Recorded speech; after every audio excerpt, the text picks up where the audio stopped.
Hey guys, this is Sonu Ahlawat लेकर आ चुका हूं आपके लिए जबरदस्त गवर्नमेंट जॉब अपडेट जो कि डायरेक्टली निकल के आ रहा है LIC AAO जनरलिस्ट रिक्रूटमेंट 2023 की तरफ से।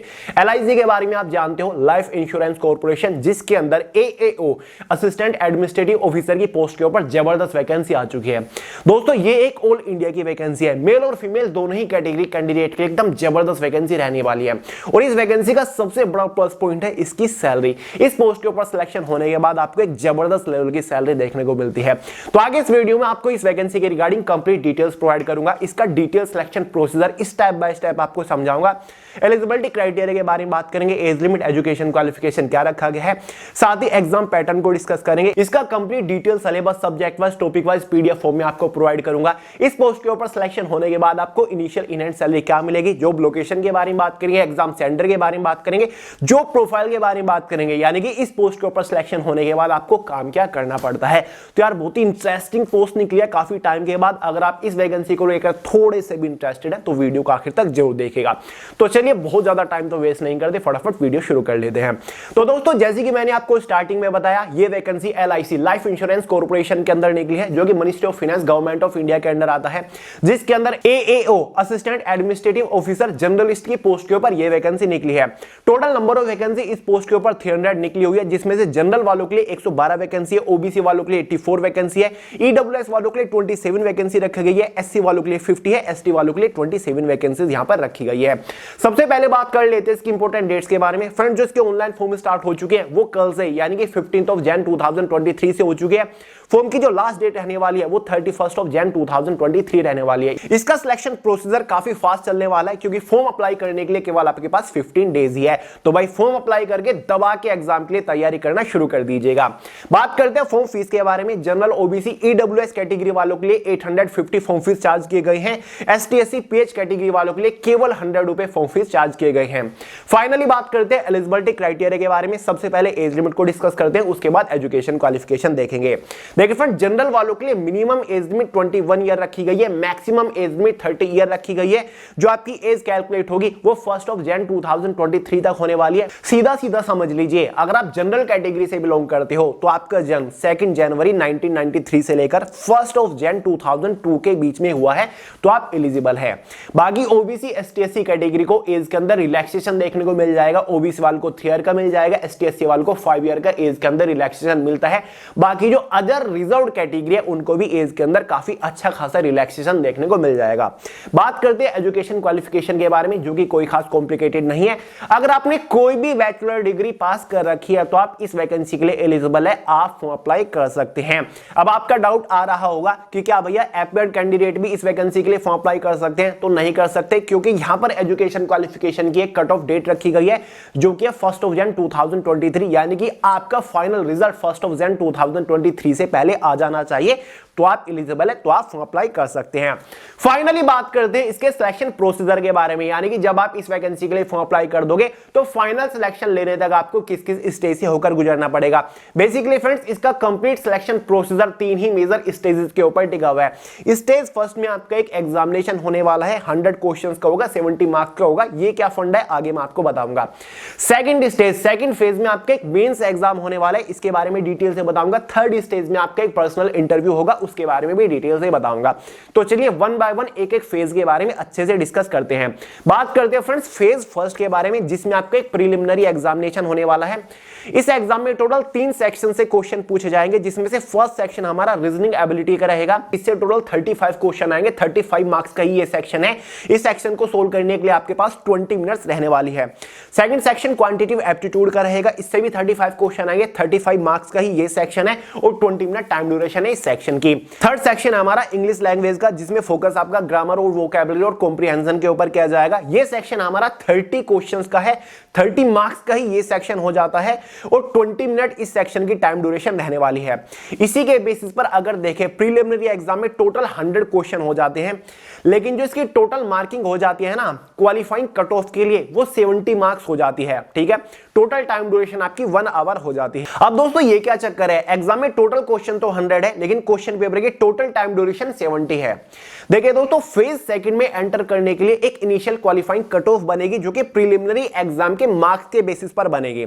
जो क्वालिफाइंग कट ऑफ होगी ना, ये केवल 2 ही सेक्शन के मार्क्स के बेसिस पर बनाई जाएगी। मतलब एक रीजनिंग एबिलिटी है, दूसरा क्वांटिटेटिव एप्टीट्यूड है। दोनों ही सेक्शन 35 मार्क्स के रहने वाले हैं। तो इसलिए जो इनिशियल क्वालिफाइंग कट ऑफ बनेगी फेज सेकंड में एंटर करने के लिए, वो आउट ऑफ 70 मार्क्स में से बनेगी। जो हमारा थर्ड सेक्शन इंग्लिश का है ना, वो केवल क्वालिफाइंग नेचर है, वो इनिशियल क्वालिफाइंग कट ऑफ में कोई भी रोल प्ले नहीं करेगा। उसके marks initial qualifying cut off में ऐड नहीं होंगे। एक और पॉइंट यहां पर नोट करके चलिएगा, यहां पर हर एक सेक्शन में आपको क्वालिफाई करना जरूरी है, और हर एक सेक्शन में कैटेगरी वाइज कितने मार्क्स आपको क्वालिफाई करने के लिए लाने होंगे, ये नोटिफिकेशन में क्लियर करके रखा है। ध्यान से सुनिए, रीजनिंग एबिलिटी वाले सेक्शन में क्वालिफाई करने के लिए एससी एसटी पीडब्ल्यू बीडी वालों कैटेगरी को कम से कम 16 मार्क्स लाने होंगे। साथ ही क्वांटिटेटिव एप्टीट्यूड में भी आपको 16 मार्क्स लाने होंगे। इंग्लिश को क्वालिफाई करने के लिए आपको 9 मार्क्स लाने होंगे, क्योंकि ये सेक्शन आपका 30 मार्क्स का था। वहीं पर अगर हम बात करें जनरल ओबीसी ईडब्ल्यूएस वाली कैटेगरी के, तो रीजनिंग एबिलिटी में क्वालिफाई करने के लिए आपको मिनिमम 18 मार्क्स लाने होंगे। क्वांटिटेटिव एप्टीट्यूड में भी 18 मार्क्स लाने होंगे। इंग्लिश को क्वालिफाई करने के लिए आपको 10 मार्क्स लाने होंगे। अगर आप इतने मिनिमम मार्क्स ले आते हो तो आप क्वालिफाई कर जाओगे, और एक फिर फाइनल आउट ऑफ 70 मार्क्स में से इनिशियल क्वालिफाइंग कट ऑफ बनेगी, जो कि आपको कैटेगरी वाइज वो भी क्वालिफाई करनी होगी, तब जाके आप फेज सेकंड में एंटर कर पाओगे। देखिए दोस्तों, फेज सेकंड के लिए कट ऑफ इस तरीके से डिजाइन करी जाएगी ताकि टोटल नंबर ऑफ वैकेंसी के 20 टाइम्स यानी कि 20 गुना कैंडिडेट को क्वालिफाई किया जाए। तो अब फाइनली बात कर लेते हैं फेज सेकंड के बारे में, जिसमें आपका मेंस एग्जामिनेशन होने वाला है। ये भी आपका ऑनलाइन एग्जाम होगा। ये टोटल आपका 5 सेक्शंस के अंदर डिवाइडेड है, जिसमें से फर्स्ट सेक्शन हमारा रीजनिंग एबिलिटी का ही रहने वाला है, जिससे टोटल 30 क्वेश्चन आएंगे, लेकिन एक क्वेश्चन के लिए आपको 3 मार्क प्रोवाइड किए जाएंगे। इसलिए ये सेक्शन हमारा 90 मार्क्स का हो जाता है। हिंदी और इंग्लिश दोनों लैंग्वेज में आपसे क्वेश्चन पूछे जाएंगे। इस सेक्शन को सोल्व करने के लिए आपके पास टोटल 40 मिनट्स रहने वाली है। सेकंड सेक्शन जनरल नॉलेज और करंट अफेयर का रहेगा। ये सेक्शन 30 क्वेश्चंस का रहने वाला है। यहां पर एक क्वेश्चन के लिए 2 मार्क आपको प्रोवाइड किए जाएंगे, इसलिए ये सेक्शन 60 मार्क्स का हो जाता है। हिंदी और इंग्लिश में क्वेश्चन पूछे जाएंगे। टोटल टाइम ड्यूरेशन इस सेक्शन को सोल्व करने के लिए आपके पास 20 मिनट्स रहने वाली है। Third section data analysis and interpretation का है, जिससे टोटल 30 क्वेश्चन आएंगे, लेकिन यहां पर एक क्वेश्चन के लिए 3 मार्क प्रोवाइड किए जाएंगे, इसलिए ये सेक्शन आपका 90 मार्क्स का हो जाता है। हिंदी और इंग्लिश में क्वेश्चन पूछे जाएंगे। इस सेक्शन को सोल्व करने के लिए आपके पास 40 मिनट्स रहने वाली है। Fourth section insurance and financial marketing awareness से रहेंगे, जिससे टोटल 30 क्वेश्चन आएंगे। 60 मार्क्स का ये सेक्शन है। 20 मिनट क्वेश्चन पेपर को सोल्व करने के लिए आपके पास होगी। अब टोटल इन 4 सेक्शन को मिलाकर आपके एग्जाम में 120 क्वेश्चंस आ रहे हैं। टोटल जो मार्किंग हो गई इन चारों सेक्शन को मिलाकर आपके एग्जाम की, वो 300 मार्किंग हो गई है। टोटल जो टाइम ड्यूरेशन हो गई इन चारों सेक्शन के लिए, वो आपकी 2 आवर हो गई। ठीक है, इसी के साथ साथ 5वां सेक्शन भी आपके पास रहेगा, जिसमें इंग्लिश लैंग्वेज का होगा। ये एक डिस्क्रिप्टिव पेपर होने वाला है, जिसमें आपको लेटर और ऐसे लिखना होता है। इंग्लिश लैंग्वेज में 2 चीजें आपको लिखनी होंगी। 25 मार्क्स का आपका ये सेक्शन रहने वाला है। 30 मिनट्स आपको लेटर और ऐसे लिखने के लिए दे जाएंगे, जहां पर आपको 150 या फिर 200 वर्ड के लेटर या फिर ऐसे लिखने होते हैं। ठीक है, ध्यान से सुनिएगा, ये वाला सेक्शन केवल क्वालिफाइंग नेचर है। इंग्लिश सेक्शन में जो आप मार्क्स ऑब्टेन करोगे ना, वो फाइनल कट ऑफ में नहीं ऐड होंगे, या फिर इनिशियल क्वालिफाइंग कट ऑफ में नहीं ऐड होंगे। इस बात का ध्यान रखिएगा। अब यहां पर भी एक चीज नोट करने वाली है, मेंस एग्जाम में आपको कैटेगरी वाइज हर एक सेक्शन को क्वालिफाई करना होगा। अब मिनिमम क्वालिफाइंग मार्किंग सुन लीजिए सेक्शन वाइज। रीजनिंग एबिलिटी के लिए एससी एसटी पीडब्ल्यू बीडी वालों कैटेगरी वालों के लिए जो मिनिमम क्वालिफाइंग कट ऑफ है, वो आउट ऑफ 90 मार्क्स में से 40 मार्क्स आपको लाने होंगे क्वालिफाई करने के लिए। जनरल नॉलेज और करंट अफेयर को क्वालिफाई करने के लिए आपको 27 मार्क्स लाने होंगे। डेटा एनालिसिस और इंटरप्रिटेशन को क्वालिफाई करने के लिए 90 में से 40 मार्क्स लाने होंगे। Insurance and financial market awareness को क्रैक करने के लिए आपको 27 मार्क्स लाने होंगे। ऐसे ही जो अदर कैटेगरी है, ओबीसी, जनरल, ईडब्ल्यूएस वालों को रीजनिंग एबिलिटी में क्वालिफाई करने के लिए आउट ऑफ 90 में से 45 मार्क्स लाने होंगे। जनरल नॉलेज वाले सेक्शन में आउट ऑफ 60 में से 30 मार्क्स लाने होंगे। डेटा एनालिसिस एंड इंटरप्रिटेशन में आउट ऑफ 90 मार्क्स में से 45 मार्क्स लाने होंगे। और चौथा सेक्शन इंश्योरेंस और फाइनेंशियल मार्केट अवेयरनेस में से 60 में से 30 मार्क्स आपको मिनिमम लाने होंगे। क्लियर है? ऐसे ही इंग्लिश में एससी एसटी पीडब्ल्यूडी वालों को 25 में से 9 मार्क्स लाने होंगे। ओबीसी, जनरल और ईडब्ल्यूएस वालों को 25 में से 10 मार्क्स लाने होंगे क्वालिफाई करने के लिए। ठीक है, ये आपका क्वालिफिकेशन करने का एक बैरियर रखा हुआ है। अब मेंस एग्जाम होने के बाद एक और कट ऑफ बनेगी कैटेगरी वाइज, ओवरऑल एग्जाम की बनेगी, यानी कि जो कि 300 मार्क्स में से बनेगी, क्योंकि इंग्लिश के जो मार्क्स है ना वो कट ऑफ को इफेक्ट नहीं करेंगे, ये केवल क्वालिफाइंग नेचर है। ठीक है, तो दोस्तों फेज 3 में एंटर करने के लिए एक और आपकी कट ऑफ बनेगी जो कि मेंस एग्जाम के मार्क्स के बेसिस पर बनेगी, और जो हमारे पहले 4 सेक्शन थे उनके मार्क्स के बेसिस पर बनेगी। इसलिए 300 मार्क्स के आपके ये तीनों सेक्शन हो जाते हैं। आउट ऑफ 300 मार्क्स में से एक कट ऑफ बनेगी जो कि डिसाइड करेगी कि क्या आप थर्ड स्टेज मतलब इंटरव्यू के लिए क्वालिफाई कर रहे हो या फिर नहीं कर रहे हो। क्लियर है? तो जो आपका थर्ड स्टेज होने वाला है उसमें आपका एक पर्सनल इंटरव्यू होने वाला है। ये टोटल आपका 60 मार्क्स का रहने वाला है, इस बात का ध्यान रखिएगा। इंटरव्यू आपका 60 मार्क्स का है, और यहां पर भी क्वालिफाइंग मार्किंग रखी हुई है कैटेगरी वाइज। जैसे कि जनरल ईडब्ल्यू ओबीसी वालों को 30 मार्क्स लाने होंगे आउट ऑफ 60 में से। अगर आप इतने मार्क्स ले आते हो तो आप थर्ड स्टेज यानी कि इंटरव्यू को क्वालिफाई कर जाओगे। ऐसे ही जो हमारी एसटी एससी पीडब्ल्यूबीडी कैटेगरी है उनको 60 मार्क्स में से मिनिमम 27 मार्क्स लाने होंगे इंटरव्यू को क्वालिफाई करने के लिए। ठीक है, ये आपके एक पर्सनल इंटरव्यू रहने वाला है। जब आप तीनों ही फेजेस को क्वालिफाई कर लोगे, बारी आती है फाइनल सिलेक्शन की, कि फाइनल सिलेक्शन किस बेसिस पर होगा। फाइनल सिलेक्शन आपका फेज सेकंड और फेज थर्ड के मार्क्स के बेसिस पर होगा। फेज सेकंड मेंस एग्जाम यानी कि 300 मार्क्स का था, फेज थर्ड मतलब इंटरव्यू जो कि 60 मार्क्स का था। तो जो फाइनल कट ऑफ बनेगी ना वो आउट ऑफ 360 मार्क्स में से बनेगी कैटेगरी वाइज। अगर आप उस कट ऑफ को क्वालिफाई कर लेते हो तो फाइनली आपका LIC AAO यानी कि असिस्टेंट एडमिनिस्ट्रेटिव ऑफिसर की पोस्ट के ऊपर सिलेक्शन हो जाएगा। तो जो फेज 1 के मार्क्स थे ना वो फाइनल कट ऑफ को इफेक्ट नहीं करेंगे, वो केवल ये डिसाइड कर देगी क्या आप सेकंड फेज के लिए क्वालिफाई कर रहे हो। फाइनल कट ऑफ जो बनेगी वो फेज सेकंड मेंस एग्जाम के मार्क्स के बेसिस पर बनेगी और इंटरव्यू के मार्क्स के बेसिस पर बनेगी। तो आप इतना आप समझ गए। तो भाई ये एक ऑफिसर लेवल की पोस्ट है, तो थोड़ा बहुत कॉम्प्लिकेटेड सिलेक्शन प्रोसीजर तो होना बनता है। अब बात रही एग्जाम सिलेबस की, तो दोस्तों प्रीलिमिनरी और मेंस एग्जाम का complete detail syllabus subject wise topic wise PDF form में मैंने way to success official Telegram channel के अंदर प्रोवाइड करा दिया है। वहां से आप इजीली डाउनलोड करके देख सकते हैं कि कौन से सब्जेक्ट के अंदर से कौन से टॉपिक के अंदर आपको मोस्टली फोकस करना है, कौन कौन से टॉपिक से एग्जाम में डायरेक्ट क्वेश्चन पूछे जाएंगे। तो लिंक डिस्क्रिप्शन बॉक्स में चेकआउट कर लीजिएगा। एग्जाम सेंटर के बारे में आपको क्या बताऊं, ऑल इंडिया की वैकेंसी है, तो ऑल ओवर इंडिया के अंदर डिफरेंट स्टेट्स के अंदर बड़े बड़े शहरों के अंदर आपको एग्जाम सेंटर मिल जाएंगे। तो आपको अपने होम स्टेट में भी एग्जाम सेंटर देखने को मिल जाएगा, तो एग्जाम सेंटर का कोई बड़ा इशू नहीं है। फाइनली बात कर लेते हैं जिसका सबको इंतजार था कि भैया AAO की पोस्ट के ऊपर सिलेक्शन होने के बाद हमें इनिशियल इन हैंड सैलरी क्या मिलेगी। तो दोस्तों इस पोस्ट को अगर आप क्रैक कर लेते हो तो आपकी जो इनिशियल इन हैंड सैलरी रहने वाली है ना, यकीन नहीं आएगा सुन के, 93,000 प्लस के आसपास आपकी इनिशियल इन हैंड सैलरी रहेगी।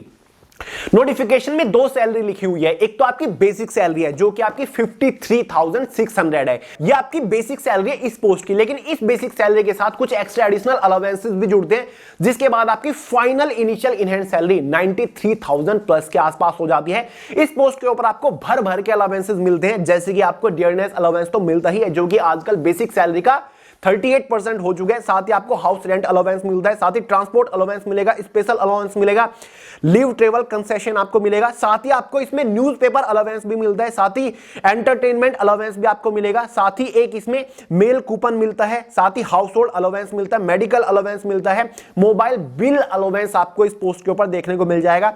और भी आपको loan facility for personal vehicle आपको मिल जाता है, एक्सीडेंटल इंश्योरेंस, मेडिकल फैसिलिटी आपको मिल जाती है, और भी ढेर सारे डिफरेंट टाइप के आपके इसमें अलाउंसेस रखे हैं।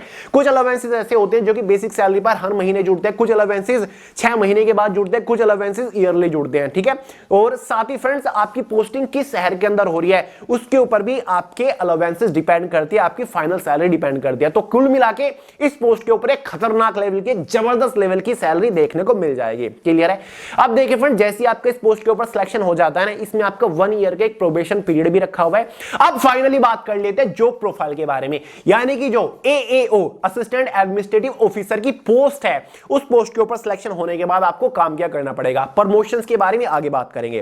देखिए दोस्तों, ये तो आपको पता है, ये एक ऑफिसर लेवल की पोस्ट है, बहुत ही बड़े लेवल की पोस्ट है। इस पोस्ट के ऊपर एक काम तो आपको करना पड़ेगा, managing and filling claims and settlements of the customers. ठीक है, सेकंड आपका जो काम रहेगा interacting with the customers and solving their queries, समझ रहे होंगे नीचे लिखा हुआ है।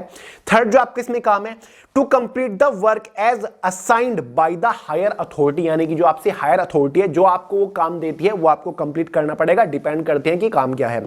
चौथा है providing assistance and coordinating with the other department, यानी कि जो अदर डिपार्टमेंट है उनके साथ आपको कोऑर्डिनेट बनाने का काम होता है, साथ ही असिस्टेंस करने का काम होता है। फिफ्थ काम है formulating new schemes, checking existing and new policies के बारे में आपको चेक करना होगा या फिर उनको फॉर्मुलेट करना होगा। छठा काम रहेगा inspect existing policies for error and facts.